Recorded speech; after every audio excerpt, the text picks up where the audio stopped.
Então, eu resolvi gravar esse vídeo para falar um pouco sobre o processo de fermentação, explicar alguns conceitos básicos do processo de fermentação, que eu já havia tentado gravar, mas o áudio não ficou muito bom, espero que agora melhore um pouco.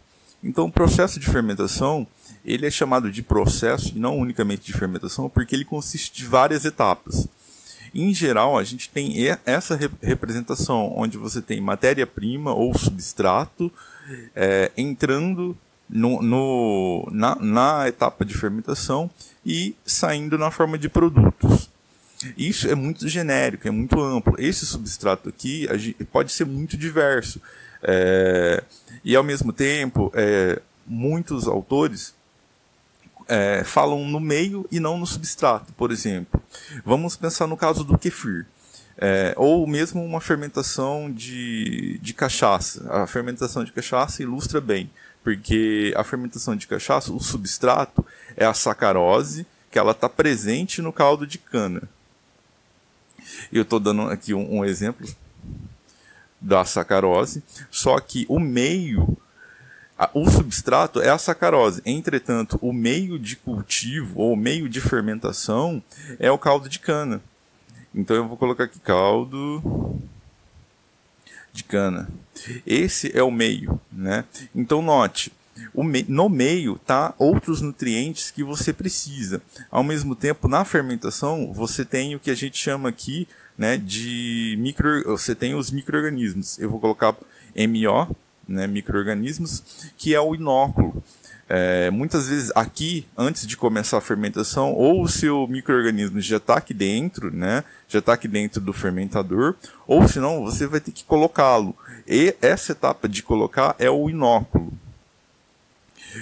E tem uma etapa para preparar o inóculo também. Então, antes de ocorrer a fermentação, você prepara o inóculo, você prepara o seu meio de fermentação, você esteriliza tudo que você vai utilizar, tem toda a questão da limpeza, e então, para ocorrer a fermentação, você já tem que estar com o meio de cultura preparado e com o inóculo também. Então, sim, você vai para a etapa de fermentação, dá-se o tempo, e depois você tem produtos. O produto vai variar muito da sua fermentação.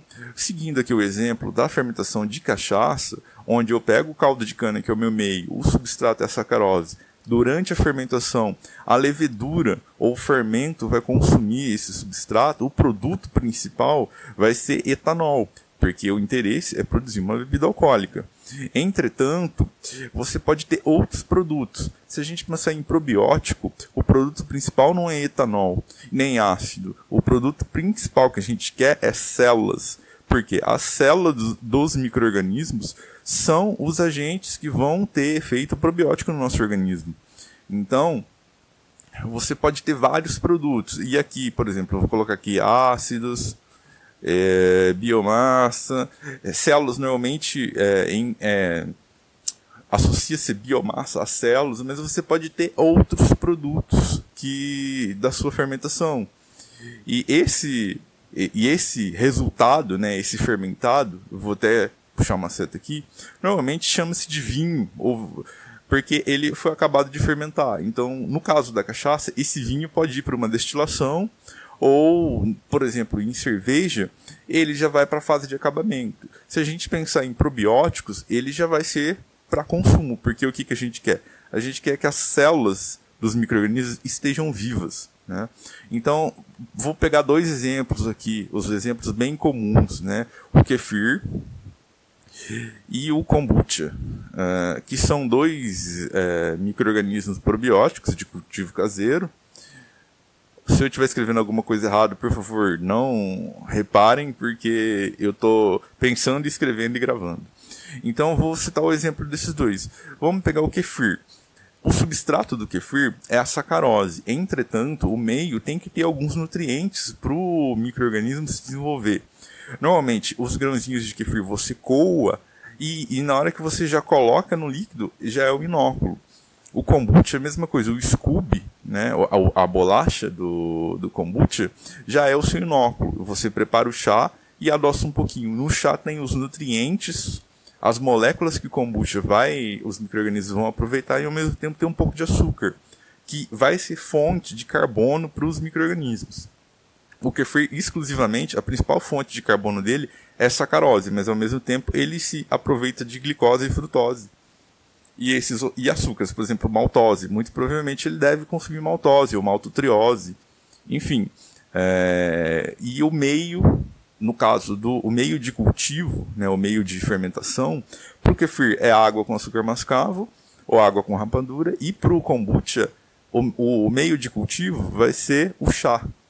Então vai ocorrer a fermentação e depois você vai ter o produto. A partir desse fermentado, você dá o tratamento que você quer. Eu quero gaseificar, eu quero tomar, eu quero fazer uma outra coisa. Então você direciona para o que você quer. Mas no caso desses probióticos, o interesse nosso da fermentação é que produza células. Então o que a gente tenta fazer? A gente tenta ajustar as condições para favorecer o crescimento dos micro-organismos, né?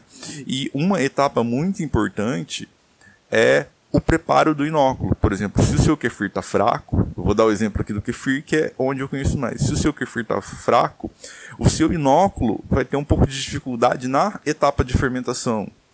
Então, se ele tem dificuldade, provavelmente você vai ter um produto com menos células, ou se não mais tempo para fermentação, ou que não consegue consumir todo o substrato. Logo, o preparo do inóculo é muito importante. Essa etapa do preparo de inóculo, eu até recomendo que assistam o vídeo da experiência que eu fiz do troca de kefir, que lá eu mostro como eu peguei um kefir que estava esfarelando e eu fui aumentando ele progressivamente, né? Eu fui multiplicando como se eu estivesse propagando o inóculo em laboratório. Eu fiz a mesma escala, só que em casa. No laboratório, você pega algumas células e vai fermentando aos poucos e aumentando aos poucos até atingir um volume grande. E esse processo de preparo de inóculo, querendo ou não, ele vai mostrar o seu tempo de fermentação. Então eu consigo ajustar o tempo de fermentação e ajustar o meu micro-organismo, o meu fermento, nesse preparo de inóculo, começando de uma pequena quantidade, multiplicando até atingir a quantidade necessária para fazer a fermentação. Isso são etapas, né? Lógico, aqui eu estou simplificando, mostrando de uma maneira geral, mas todas as fermentações, de maneira geral e ampla, obedecem essas etapas. Lógico, alguns autores mais modernos, inclusive eu gosto de colocar aqui, antes do preparo do substrato, de preparar meio de cultura, de esterilizar tudo, tem uma etapa chamada planejamento, onde você vai planejar, né? Onde você vai planejar toda a sua fermentação, você vai ler bastante, para depois começar sei lá, investir em equipamento, enfim, você já tem que ter uma ideia do que você quer, onde você quer chegar, para depois começar todo o processo de fermentação. Então, planejamento é uma etapa muito importante.